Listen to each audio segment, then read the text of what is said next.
বন্ধুরা তোমরা কি ভিডিওটা ভালো করে দেখো, তারপর আমরা এর ফানি কমেন্ট পড়বো। আমি তো গর্বে ধরেছি, এই সবে হচ্ছে। আমি সোশ্যাল মিডিয়াতে দেখলাম 3 মাস, 3 বলে 2 জন থেকে নাকি 3 জন হতে চলেছে। আমি তো দেখো 3 মাস ফুলো কেমন ফোলা ফোলা লাগছে দেখো। তো চলিয়ে শুরু করতে হ্যাঁ। ছেলেদের বাচ্চা হয় প্রথমবার শুনলাম, বাচ্চাটা কোথা দিয়ে বের হবে সেটাই ভাবছি।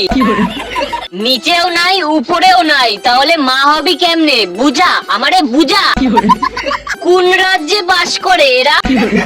হিজরা আবার কবে থেকে প্রেগনেন্ট হলো? কে কাকে দেয় কে জানে?